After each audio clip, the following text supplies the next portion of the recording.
Dans un premier temps, comme hier, je n'ai pas participé avec mes collègues de l'engagement et des raisons pour lesquelles je me suis complètement intégré, j'ai combattu avec les membres de l'OAS.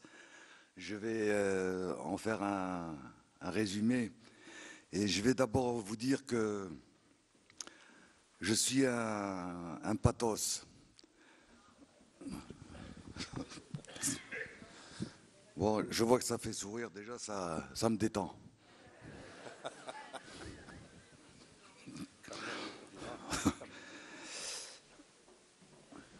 Enfin, grâce à vous, les pieds noirs, j'ai appris très vite ce que c'était qu'un canard. Je m'en souviendrai. Je suis né le 13 juin 1942 à Paris 13e, d'un père vosgien, d'une très jolie maman, très combattante elle aussi.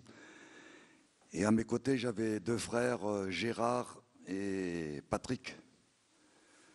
Gérard voulait à tout prix aussi s'engager à mes côtés. Il a fallu que je fasse preuve de force pour qu'il reste à la maison parce que d'un, c'était déjà bien suffisant.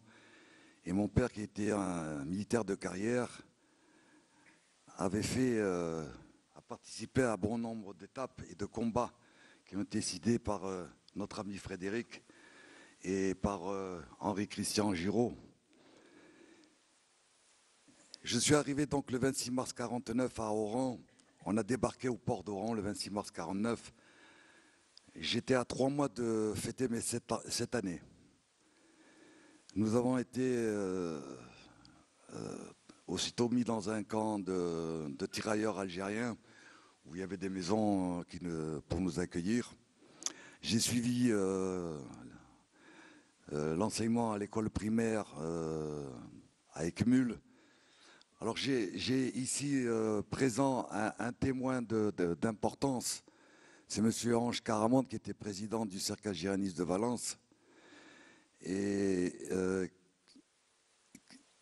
ici j'ai un cahier de l'année 59-60. C'est un cahier des écoliers dans lequel sont recueillis tous les souvenirs de ceux qui étaient en terminale. Et à cette époque-là, j'y étais moi-même et j'étais également maître d'internat.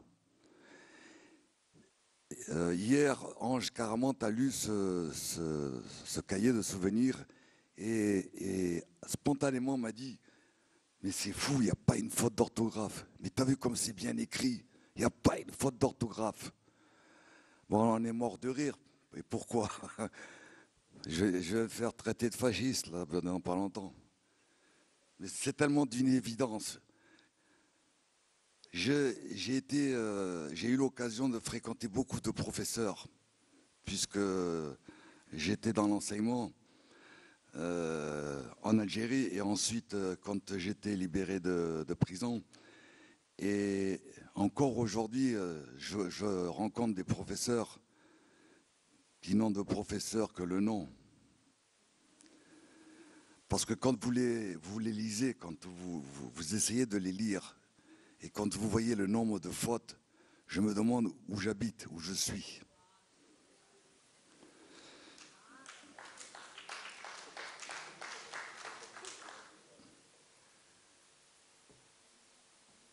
Donc, on était en Algérie, je ne vais pas dire tous au garde à vous, mais très respectueux des parents. On écoutait les instituteurs, on écoutait nos enseignants, on les respectait. On savait ce que c'était que prendre un coup de règle sur 3 doigts, ou même sur la fesse gauche ou la fesse droite. On respectait, on savait ce que c'était que l'amour, qu'écouter, savoir observer, savoir donner, savoir recevoir également aussi. Donc après des études primaires, à cette époque-là, on passait pratiquement des concours, des examens si vous voulez. Mais pour moi, c'était des concours pour entrer en 6e. Je pense que ça ne se fait plus. Donc, après un examen et de très bonnes notes, j'ai atterri au collège Ardaillon. Et je vais citer des personnages dont un fait partie de l'histoire. C'est Monsieur Nemish Bhakti. Il était surveillant général dans ce collège Ardaillon. Et un jour, en 1956, je suis arrivé en retard, très en retard le matin à l'école. Il était près de 10h30. Pour la bonne raison que dans la nuit, il y a un voisin juif qui était commerçant, qui tenait une boucherie. Ce commerçant a subi un incendie, on ne sait pas d'où il provenait. Et donc on a tous participé, les voisins, les enfants, à se passer des seaux d'eau pour éteindre ce feu. Et quand je suis arrivé au collège Ardaillon en retard, j'ai été reçu par ce surveillant général Bhakti qui m'a demandé d'expliquer la raison de ce retard. Mais j'ai dit, écoutez monsieur, il y a un voisin, il a été victime du FLN, il a incendié le boucher de notre voisin juif. Et Bhakti m'a regardé droit dans les yeux, avec des yeux très méchants. Et s'en est suivi une paire de claques qui a failli me faire partir à la renverse. Et il m'a dit, répétez ce que vous avez dit. Ben, j'ai dit, monsieur, c'est notre voisin, il a été incendié. Mais j'ai vite compris qu'il ne fallait pas dire FLN. Bref, je quitte ce collège Ardaillon et dans la foulée, on avait, à la suite des leçons qu'on avait apprises, ma mère me disait toujours, avant le mariage, alors la majorité était à 21 ans, avant le mariage, c'est les études. Mon père, lui, il ajoutait, et l'armée. Bon, ça commence à faire lourd. Mais comme j'étais très obéissant, j'ai écouté ma mère, je me suis marié après 21 ans. J'ai fait l'armée. J'ai passé ma préparation militaire élémentaire, ensuite supérieure. Je suis sorti major. Je suis sorti major avec 587 points et 5 brevets à coller. Et je m'étais dit, ça démarre bien, maintenant tu as intérêt à tenir bon, parce que je voulais devenir officier général. Je ne sais pas si j'aurais réussi, mais je savais que j'avais la volonté. Et puis j'avais mon papa, qui nous avait donné l'exemple, qui a été prisonnier 2 fois, enfin non, qui a fait 2 séjours là-bas, et pour qui on a plus de nouvelles pendant 2 mois, et on a porté son deuil, on avait un petit brassard noir, parce qu'on ne savait plus pendant 2 mois ce qu'il était devenu, s'il était mort, blessé, on ne savait pas. Alors, avant de poursuivre, je voudrais, je ne sais pas, tout d'un coup, j'ai un amour curieux pour Georges Belmont et Madame Marie-Paul Garcia.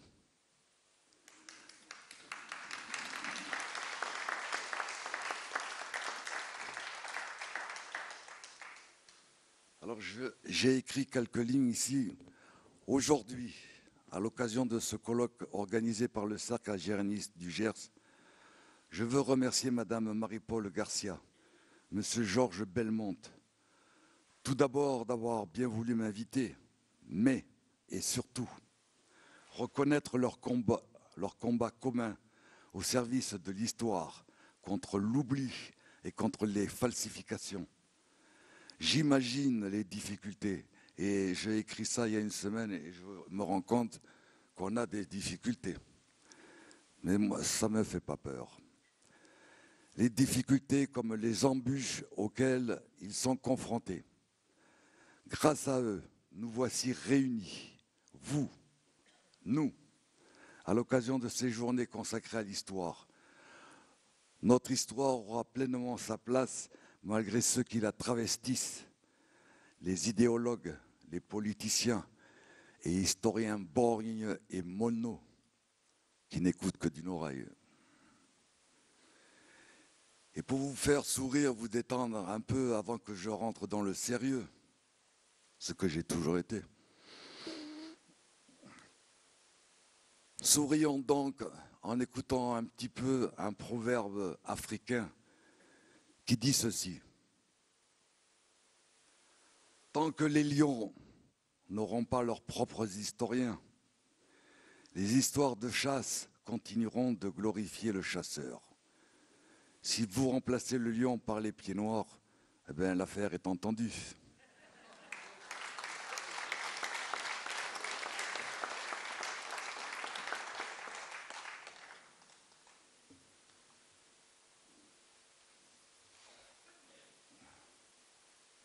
Je vais suivre une chronologie. Je vais parler un petit peu de moi, mais vous allez vite comprendre que je suis plutôt en arrière-plan parce que il y a beaucoup de gens qui sont morts pendant et après. Beaucoup de gens qui se sont suicidés, de jeunes, de vieux, qu'on ne cite pas beaucoup et dont j'aimerais trouver des archives et des traces parce que c'est par centaines et centaines que des Français d'Algérie, des Pieds Noirs se sont suicidés parce qu'ils ne reconnaissaient plus la France et parce qu'on les avait poignardés dans le dos. Donc je suis né le 13 juin 1942 à Paris 13e.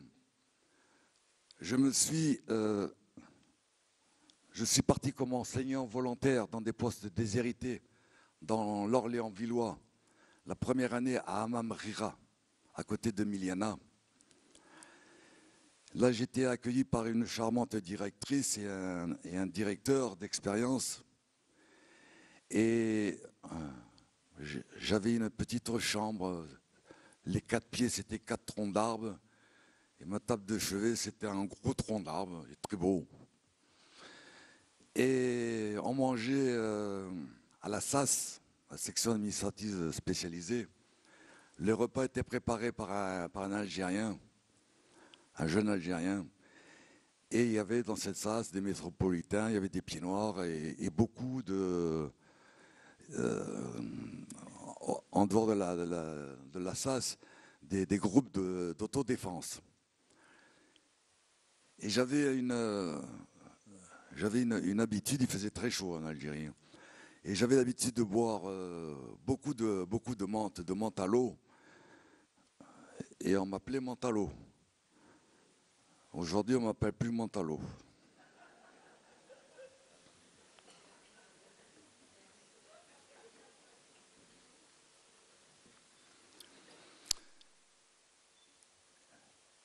Peu après, le 22 avril 61, le 24-25, quand tout le monde a débandé.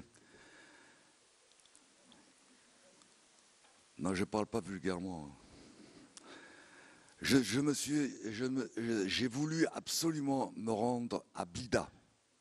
Parce qu'on disait, il y avait des propos qui venaient qui disaient qu'il y avait des jeunes du contingent qui foutaient un peu le bordel, qui avaient mis des banderoles, des drapeaux contre nous, contre Chal, Jouot, Zeller, Salan, etc. Et j'ai vécu un drame qui aurait pu se terminer encore plus terriblement. C'est le lieutenant de la SAS qui est à côté de moi et qui m'adorait. Et quand il a vu que le 25 avril, tout était terminé, il s'est assis sur l'escalier qui menait à la mairie. Et je me suis assis à côté de lui, en pleurs. Il a sorti son pétard, son 9 mm. Il m'a dit, Michel, on est foutus, Michel, on est foutus, nous, les harkis, les groupes d'autodéfense et tout ça, on est foutus. Je vais vous foutre une balle dans la tête, je lui dis, arrête, donne ça. Et j'ai compris que, effectivement, ça allait mal se terminer.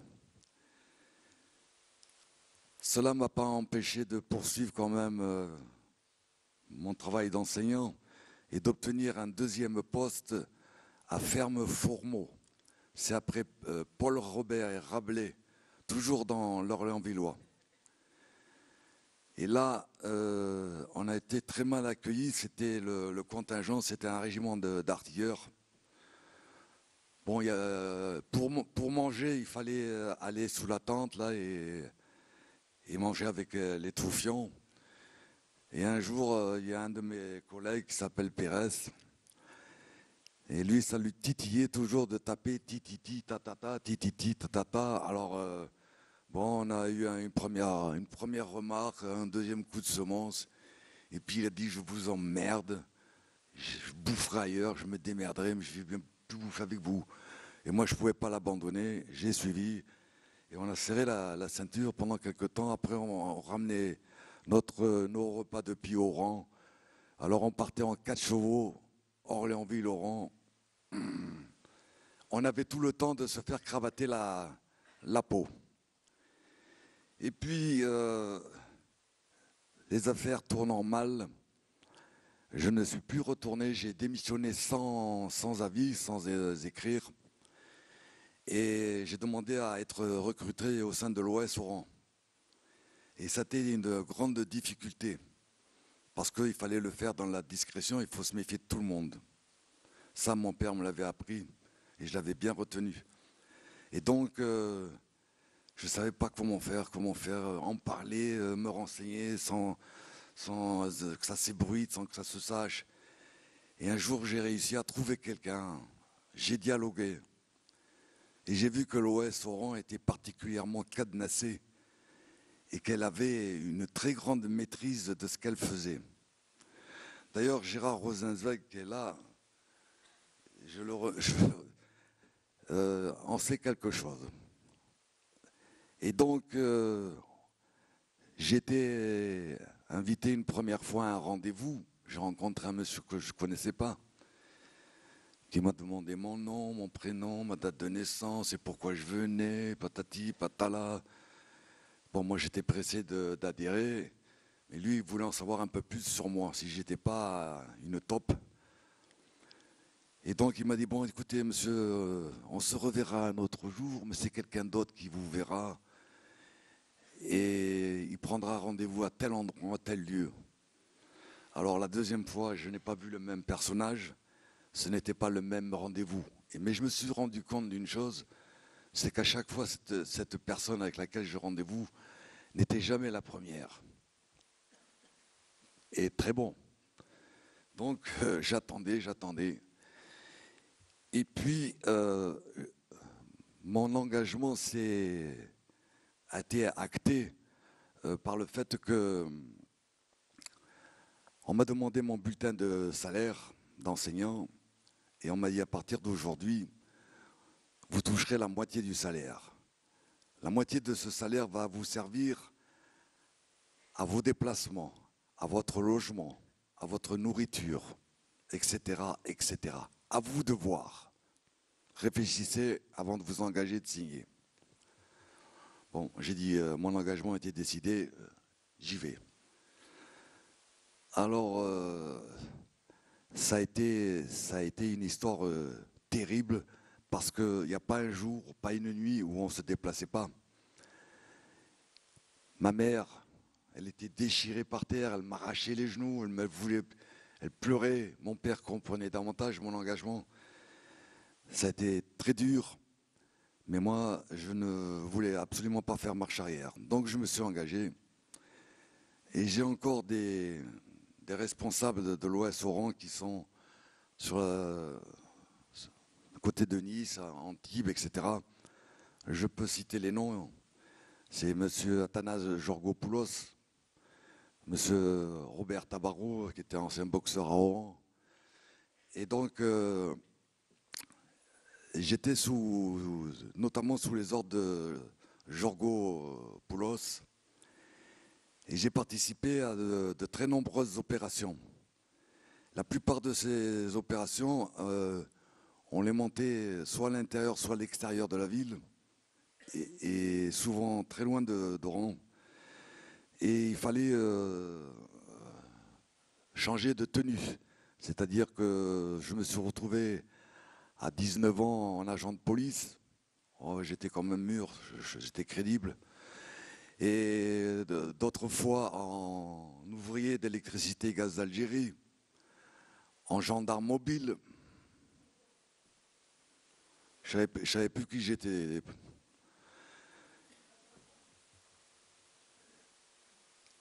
Alors, étape par étape, l'engagement a pris des conséquences et qui par la suite a eu des influences sur mon psychisme. Je m'explique parce qu'au départ, on devait faire des collectes. On allait dans tous les quartiers. Quartier juif, quartier européen, quartier arabe, tout en nous méfiant. On avait des documents qu'on présentait, des tickets des accusés de réception.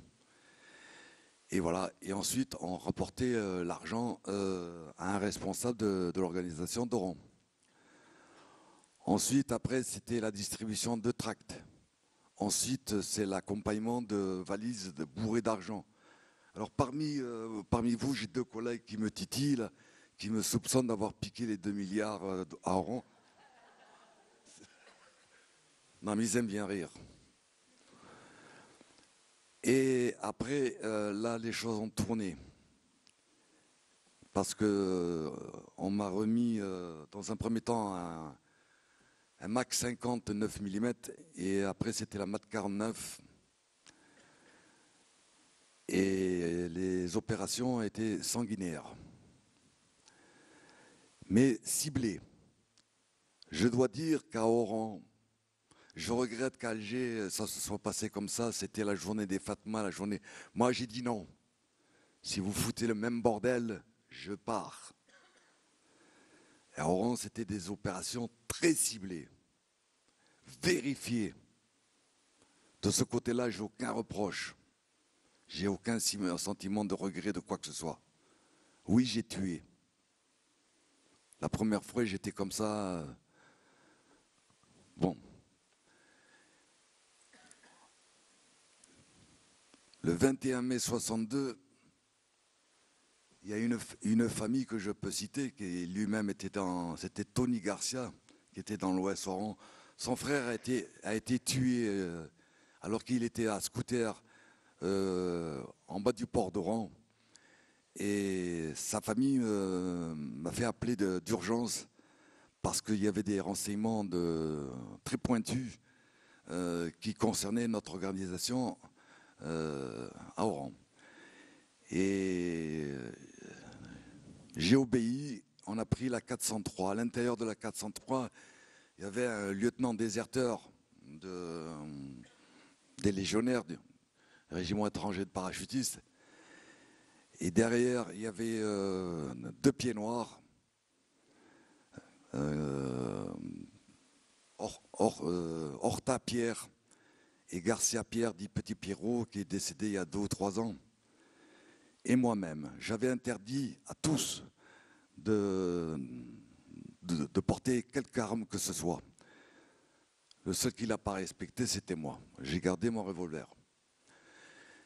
Et lorsqu'on a approché du quartier Gambetta, nous sommes tombés dans une embuscade comme je n'avais jamais vu. Plus d'une 50aine de troufions, de gardes mobiles, des FM 24-29, des A52. On a été très vite cernés et mes amis ont obéi, on est sortis tranquillement, on a levé les mains et on a été arrêtés juste à côté d'une station d'essence. On nous a plaqués et on nous a fouillés. On a commencé à me fouiller. Alors, je vais parler un peu vulgairement, mais vous allez bien me comprendre. 3 semaines avant, j'avais pris une balle dans les 2 jambes. J'avais été opéré à la clinique Fieschi, le docteur Fieschi lui-même. J'y suis resté le temps de l'opération. Ensuite, j'étais transporté. Et j'avais 4 gardes du corps en permanence, de jour comme de nuit. Et je souffrais encore, je boitais un petit peu, bon, mais ça s'était bien résorbé. Et alors là, j'ai joué, excusez-moi mesdames, mais je me parle à moi-même un peu, j'ai joué la pute. Je me suis plié, je me suis tordu de douleur, j'ai pleuré, j'ai fait vraiment... Aïe, aïe, aïe, aïe, aïe, j'ai mal, j'ai mal. Mais qu'est-ce que t'as enculé? Enculé, bon.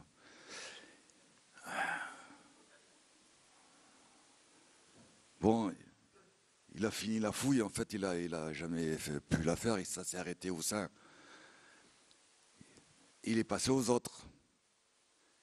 Et quelque temps après, il y a le lieutenant qui commandait, qui demande, vous avez tous fouillé? Et il n'a pas eu de réponse immédiate au point que il a demandé, il a exigé une nouvelle fouille. Ah, j'ai dit, putain. J'ai passé à la première, la deuxième, je suis bonne. Et c'était un autre qui me fouille. Bon, j'ai fait la même comédie, voilà. Ce qui fait qu'après, on m'a transporté au collège Ali Shekal. C'était le collège des jeunes filles.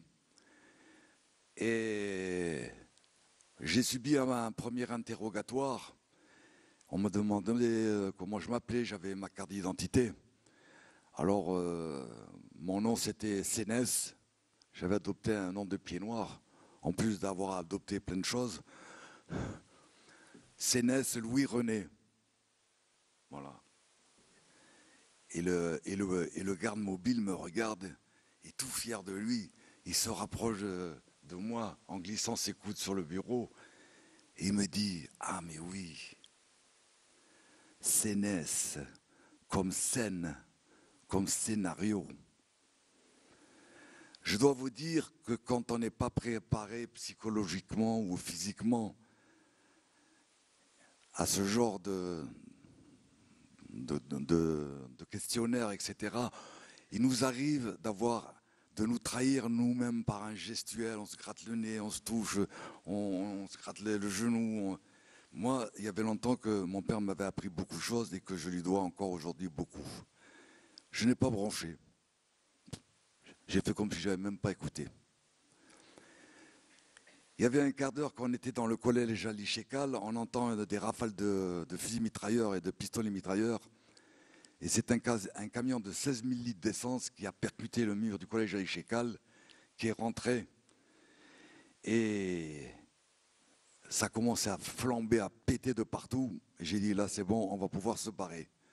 Donc à mes trois collègues à côté, puisque j'avais toujours mon pétard, j'ai dit, écoutez les gars, on a juste un garde mobile à buter, parce que moi c'était fini là, il n'y a pas d'atermoiement. Hein. Je lui dis, je me lève, je le bute, on a 50 mètres à courir et on est au centre-ville, on est à la place des Victoires. Hein. Et après, chacun se démerde. Ça ne s'est pas passé comme ça. Bon, et vu que ça prenait une mauvaise tournure pour les gardes mobiles, que ça brûlait dedans dans le collège à Chécal, nous on nous a transférés à mon ancien collège Ardaillon. Et là, je vais retrouver un ami, Monsieur Némiche Bakhti. Alors j'insiste, ce n'est pas innocemment que je vais vous raconter cette histoire comme des documents que je vais sortir, que même des historiens ne connaissent pas. Je le dis et je l'ai montré. Je rentre, vous savez, pour ceux qui sont allés au collège Ardaillon, c'est une cour triangulaire. Au centre, il y avait M. Némiche Bakhti. Écoutez bien ce que je vous dis. Je les ai comptés. Il y avait 3 membres de l'ALN en tenue. On était le 21 mai. Il n'y avait pas eu encore le vote d'autodétermination, rien. Mais il y avait longtemps qu'ils étaient infiltrés, comme Krimbel Kassem et beaucoup d'autres que je peux citer, qui étaient déjà rentrés. Et à côté de Némiche Bakhti, il y avait Djeloul Bakhti, le frère, capitaine de l'ALN, qui était arrivé la veille, le 20 mai, et qui venait je ne dirais pas se mettre aux ordres, mais se présenter au général Joseph Katz, qu'on a bien connu à Oran. Un de mes copains l'a raté, il devait le buter, et malheureusement il a tué le général Ginesté, et puis un autre, tu te souviens de l'autre général non, et son officier d'ordonnance. Et donc il y avait, c'est pour vous dire qui y avait là. Les interrogatoires, il n'y avait pas d'horaire. C'était le matin, le soir, à 2 heures, à 3 heures du matin.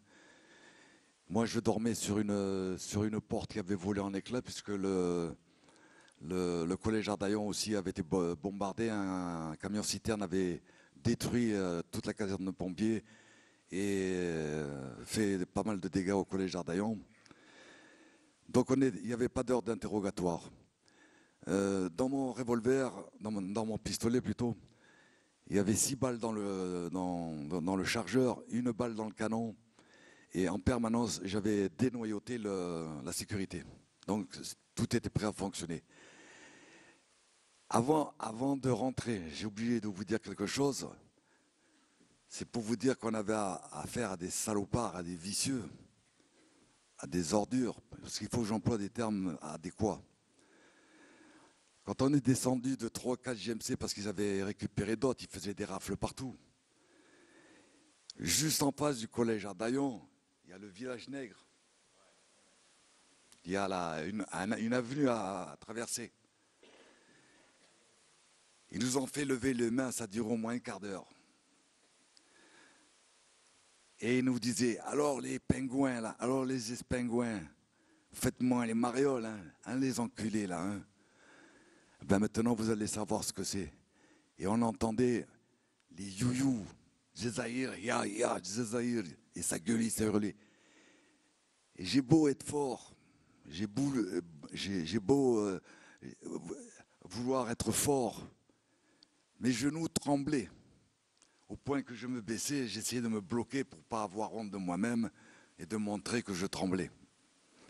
Mais j'étais prêt à mettre la main, et j'ai dit, perdu pour perdu, 5 balles, il faut 5 morts, et le dernier, ça sera pour ma tronche, parce que j'ai pas envie de me faire égorger.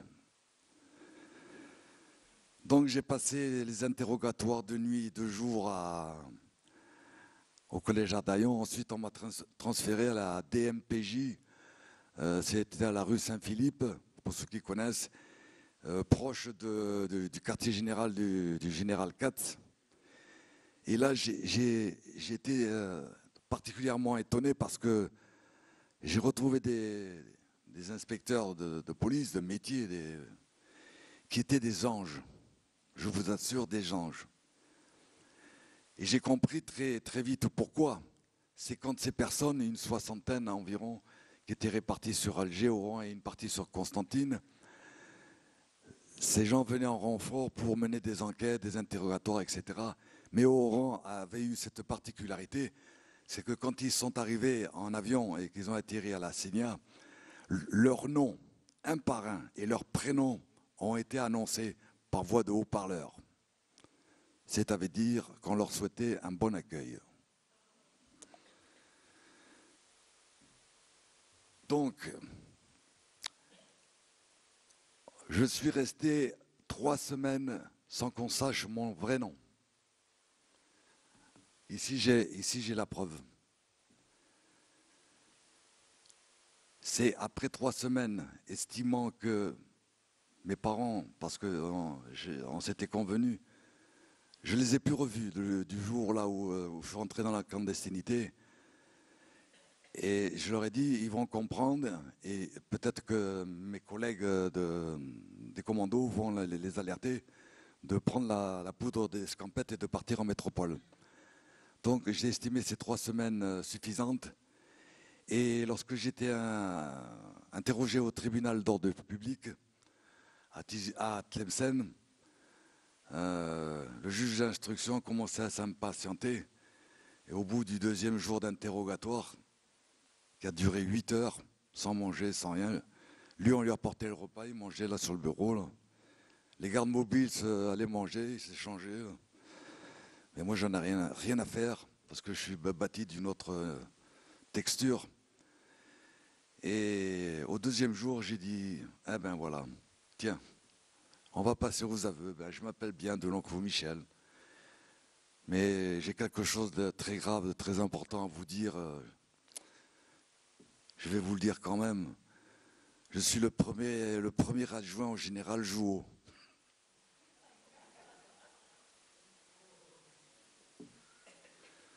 Alors il est tombé, il m'a regardé. J'ai dit, je plaisante, vous voyez bien que j'ai à peine 20 ans. Je n'ai pas assez de maturité dans ce domaine. Et il a enregistré mes dires, c'était très clair, très bref. Alors, sur le mandat de... Alors seulement là, et attendez, c'est qu'il avait un doute, et le doute est là encore mentionné.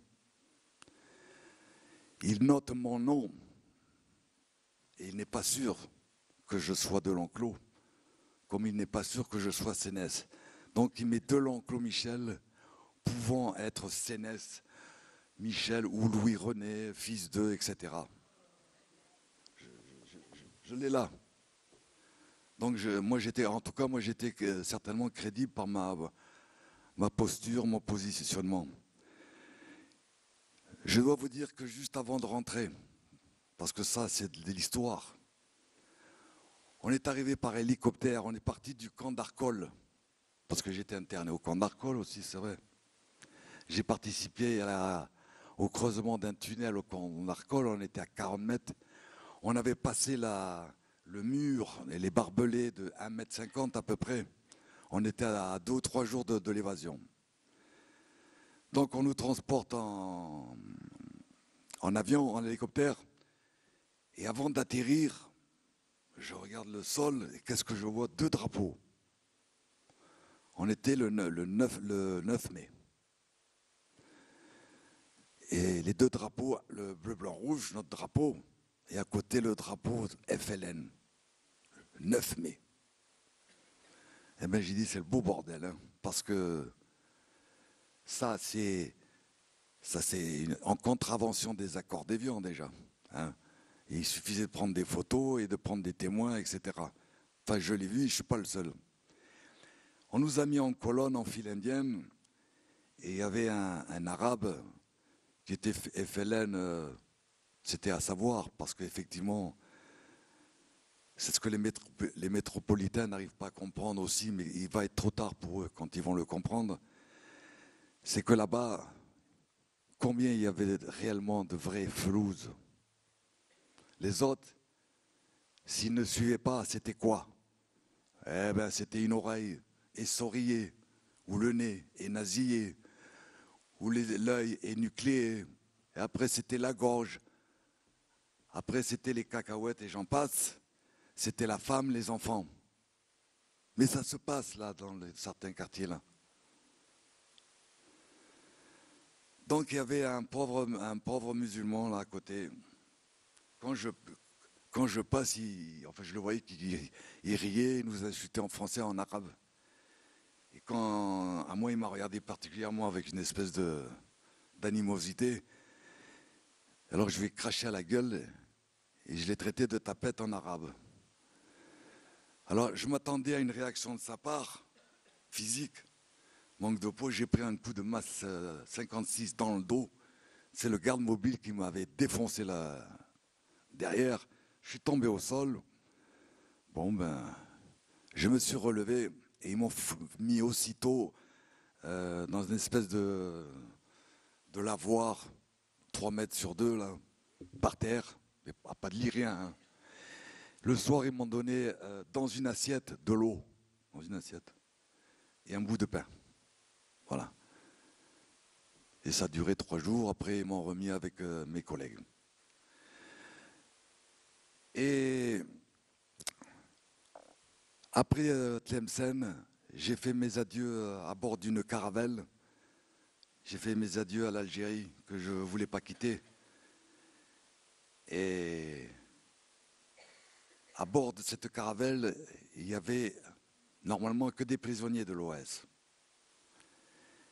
Et parmi ces prisonniers, il y avait un pilote d'hélicoptère. Et ce pilote d'hélicoptère devait prendre en charge le copilotage pour descendre soit à Ibiza ou Majorque, un aérodrome des îles espagnoles. Et à un moment donné, alors, il faut que je vous explique parce que le détail est important. Mon père m'avait appris une chose parmi d'autres, c'est d'apprendre à se servir d'un trombone, mais pour une particularité. C'est-à-dire d'avoir toujours un trombone dans le revers de son pli de pantalon ou à la ceinture, dans le revers de tissu également. Il suffisait de déplier le trombone, en faire un fil, l'introduire.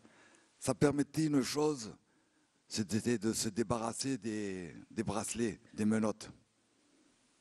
On glissait le trombone à l'intérieur et on était démenottés. Quand on s'est retrouvés tous démenottés à bord de la caravelle. J'avais un pauvre gendarme qui a été rappelé, qui avait au moins 50 et quelques années. Il dormait sur mon épaule. Alors je dis, pauvre vieux, vas-y. Sauf qu'à un moment donné, je me suis rendu compte d'une chose, c'est que l'hôtesse de l'air qui circulait, elle ne venait pas nous apporter à manger ou à boire à nous. J'y avais cru. Mais elle franchissait un rideau qu'elle ouvrait, mais très discrètement, mais pas assez pour que mon regard en oblique se rende compte qu'il y avait des civils et des enfants. Et là, j'ai alerté les collègues avec des gestuels et tout ça. Je dis attention de derrière. Non, non, arrêtez, stop. Pas d'attaque à bord de l'avion parce qu'ils ont planqué derrière des civils cachés avec un rideau fermé. Pourquoi cette méthode, je ne sais pas. Bon, on est arrivé aux petites baumettes. Je suis allé ensuite, 2 ou 3 mois aux petites baumettes. Après transféré à la santé. Ensuite transféré à Fresnes. De Fresnes, oui, à partir de Fresnes, j'ai été appelé devant la Cour de sûreté de l'État le 8 août 63. Et avant ma condamnation, le procureur de la République m'a posé une question très particulière, très bizarre. Il m'a dit, dites monsieur Delenclos, vous êtes bien Delenclos Michel? Oui. Vous êtes bien né à Paris 13e? Oui. Vous êtes français? Oui, bien sûr. Et votre père, Guy Gilbert, il est bien né à Saint-Étienne-les-Remiremont? Il est français lui aussi. Et vos frères, à Angers, à Vitry, sont français? Oui. Mais que faisiez-vous avec ces gens-là? Vous, là. C'est dans les minutes du procès. Vous pouvez les consulter. C'est dans les archives. Alors il y a eu un tonnerre d'applaudissements parce qu'il y avait pas mal de pieds noirs qui étaient là, parce qu'on n'était pas les seuls. Moi, j'ai pris tout pour moi. Il y a, en même temps que moi, est passé 4 autres camarades de combat. J'ai pris tout sur moi. Mon père, mon frère m'ont dit pourquoi tu as fait ça? Je dis parce que j'ai des responsabilités, je les assume. Et puis c'est tout. J'ai rien à ajouter. Et après, on est parti au camp de Tôle. Au camp de Tôle où je me suis marié. Bon, j'étais condamné à 3 ans de prison. Et je me suis marié le 8 octobre 64 à une très belle Oranaise qui est devenue Miss Bordeaux. Il y a quelques décennies de ça. Et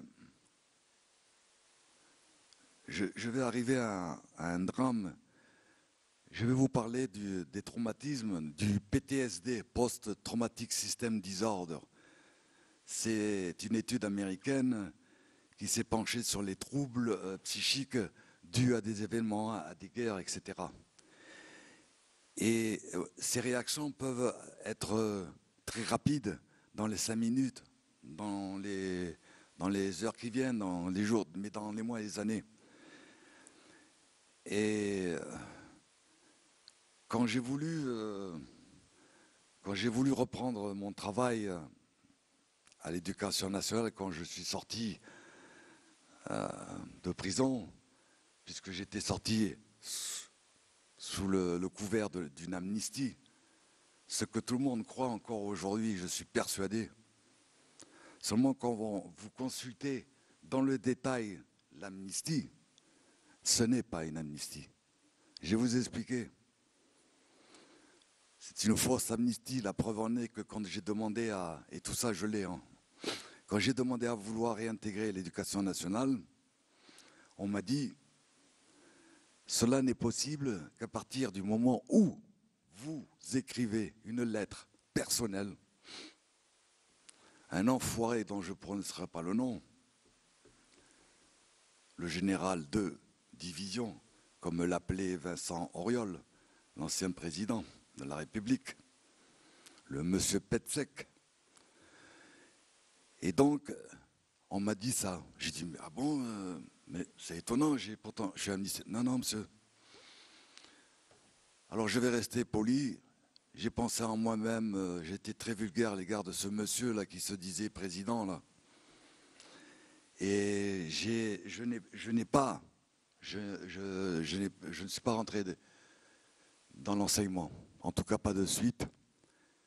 Et à partir de là, j'ai travaillé. J'ai fait vendeur d'aspirateurs, j'ai fait terrassier, je m'occupais du terrassement. J'ai fait laveur de wagons en gare de Bordeaux. J'ai travaillé comme monteur en charpente métallique en Allemagne, en Belgique, en Hollande. J'ai fait videur de boîte de nuit, serveur de restaurant, serveur de bar, garde du corps. À l'époque, j'étais peu après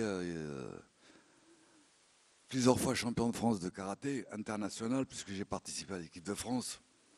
Mon premier combat en international, c'était contre l'équipe du Japon. Donc j'avais le physique de l'emploi. Mais j'ai réussi quelque temps après, sans écrire, sans renouveler ma demande à l'Éducation nationale. J'ai reçu une lettre en me disant qu'on m'accordait la réintégration. Bon, on m'a accordé la réintégration, mais je me suis rendu compte d'une chose, c'est ce que nous expliquait notre ami Frédéric, c'est que l'histoire vous poursuit tout de suite. C'est ce que nous explique aujourd'hui que nous sommes encore des fascistes, si l'on en croit quelques enfants de... Eh bien, au sein de l'éducation nationale, je n'ai pas cessé d'être harcelé. CGT, compagnie, l'UNEF et l'ID, je ne sais pas quoi, en permanence. Non seulement de vive voix, mais par lettres. Mon frère également, qui était journaliste et qui participait à la rédaction de FR3 Champagne-Ardenne. De tout cela, j'ai conservé les documents. Et un jour, du 29 février 1976, j'ai appris ce que c'était qu'être comme un rat dans un coin, n'avoir plus d'issue. J'ai acheté un litre d'essence, térébenthine, parce que ça colle bien à la peau, c'est un peu gras. Je me suis arrosé et j'ai dit adieu. Je croyais vraiment mourir, je voulais mourir. C'était trop lourd. Le bon Dieu n'a pas voulu de moi, Saint-Pierre n'a pas voulu de moi. Et donc, après 3 ans de prison, j'ai passé 5 ans à l'hôpital. Je faisais 1m80, 81 kilos de muscles. Une bête, une petite. D'ailleurs, on nous appelait les bêtes de l'Est dans le club de l'US Brié Karaté. Et je me suis trouvé à peser 46 kilos au bout de 4 mois. J'ai des photos, là, je ne vous les montre pas maintenant. Paralysé des bras, je suis toujours paralysé d'un bras. Paralysé des 2 jambes. Et ça a été dur, 5 ans. Plus 3, 8. Mais ces 5 ans, je n'ai pas dormi. J'ai étudié. J'ai appris encore beaucoup de choses. Je faisais mes exercices de rééducation, puisque la professeure de rééducation, le lundi, elle parlait de sa sortie avec son bateau du bassin d'Arcachon. Et elle demandait à son copain Albert s'il n'avait pas eu trop d'intempéries, patati. Et mon genou, il était en l'air, là. J'ai dit, allez vous faire foutre. Je vais faire ma rééducation. Je me la suis faite. Je suis sorti de l'hôpital. J'ai eu des difficultés pour être de nouveau réintégré. Parce qu'on ne croyait plus en moi, et puis on me voyait. Là encore, je suis bien, là, qu'il y a quelques années. J'ai réussi à reprendre le travail. Ma retraite est arrivée en novembre 99. Et donc, je me suis consacré beaucoup à l'écriture, mais auparavant, j'avais fait de longues recherches. C'est-à-dire que je suis quelqu'un de contact. Chaque fois que je rencontre quelqu'un, j'aime bien le connaître, j'aime bien le savoir, son parcours, sa date de naissance, ça me permet de le situer. Et puis ça engendre des sentiments d'approche, de fraternité, et on peut apporter de l'aide à l'un, à l'autre, etc. Voilà. Il me reste combien de temps? Une éternité. Parce que j'ai très mal, je voudrais m'asseoir un peu 5 minutes. Je vais vous lire un texte et je vous citerai le nom, à moins que vous le deviniez peut-être bien, avant que je cite le nom. Quelqu'un qui m'a encouragé, parce que je l'avais lu à l'époque, à entrer dans l'OS. Tant que l'Algérie est terre française, tant que la loi en Algérie est la loi française, le combat pour l'Algérie française est le combat légal. L'insurrection pour l'Algérie est l'insurrection légitime. Si l'on pouvait réussir par quelques procédés à retourner la légalité, à renverser la légitimité, les ennemis de la France, les traîtres à la France, auraient parti gagner. Que les Algériens sachent surtout que l'abandon de la souveraineté française en Algérie est un acte illégitime, c'est-à-dire qu'il met ceux qui le commettent hors la loi et ceux qui s'y opposent, quel que soit le moyen employé, en état de légitime défense. Qui a prononcé ça? Qui a écrit ça? Voilà. Michel Debré, à l'époque, était sénateur de l'Indre. Mais après,